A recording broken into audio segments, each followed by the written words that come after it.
नमस्कार, मैं मोहम्मद आसिफ और आप देख रहे हैं SPN 9 न्यूज़। दिल्ली के उप मुख्यमंत्री मनीष सिसोदिया को लेकर इन दिनों दिल्ली में एक अलग ही घमासान मचा हुआ है। कोई गिरफ्तारी की वाहवाही कर रहा है तो कोई गिरफ्तारी के खिलाफ सड़कों पर संग्राम मचा रखा है। लेकिन इन सब के बीच में सवाल ये है कि मनीष सिसोदिया गिरफ्तार तो हो गए, कोर्ट में पेशी भी हुई और उसके बाद आपने देखा 5 दिन के लिए जो है CBI के रिमांड पर दे दिया गया।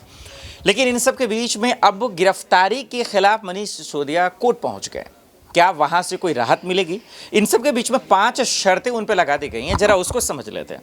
दिल्ली में ये हो क्यों रहा है ये भी समझ लेते हैं और दरअसल इसका जो सबसे मेन मकसद है केंद्र सरकार का, उसको भी समझ लेते हैं। क्योंकि जब आप उसको समझेंगे तभी 2024 के खेल को समझ पाएंगे। जब आप उसको समझेंगे तभी आपको समझ में आएगा कि 2024 का दरअसल जो है पूरा प्लान कैसे बनाया जा रहा है। क्योंकि दिल्ली की कुर्सी पर राज भी तो करना है।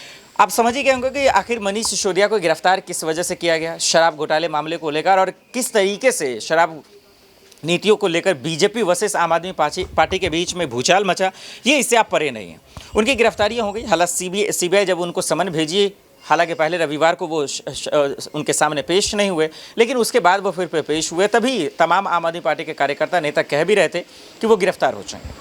लेकिन उसके बाद आम आदमी पार्टी साफ शब्दों में कह रही कि दिल्ली की शिक्षा व्यवस्था को दरअसल बीजेपी बर्बाद करना चाहती है। दरअसल बीजेपी को एजुकेशन पसंद ही नहीं है, शिक्षा पसंद ही नहीं है, देश तरक्की की तरफ आगे बढ़े वो उनको पसंद नहीं है। बहरहाल ये आरोप प्रत्यारोप है और ये दोनों पार्टियों के बीच में चलता रहेगा। लेकिन सवाल ये है कि जिस तरीके से, चाहे वो आम आदमी पार्टी हो, चाहे वो कांग्रेस हो या TMC हो या फिर RJD हो या फिर JD हो, या देश में तमाम वो नेशनल पार्टी या क्षेत्रीय पार्टी हो, उनके विधायकों को, नेताओं को, मंत्रियों को जिस तरीके से चुन चुन कर CBI का समन या फिर उन पर छापेमारी की जा रही है, जिस तरीके से उन्हें गिरफ्तार किया जा रहा है, क्या वाकई में विपक्ष को तोड़ने की साजिश तो नहीं है? और ये इसलिए क्योंकि बीजेपी में हजारों नेता भरे पड़े हैं जो करप्टेड हैं, जो कहीं भ्रष्टाचारी हैं, लेकिन उन पर क्यों नहीं जाते? अभी अडानी का मामला हुआ, वहाँ CBI ED नहीं गई, हालांकि विपक्ष ने इतने मांग किया इसके बावजूद।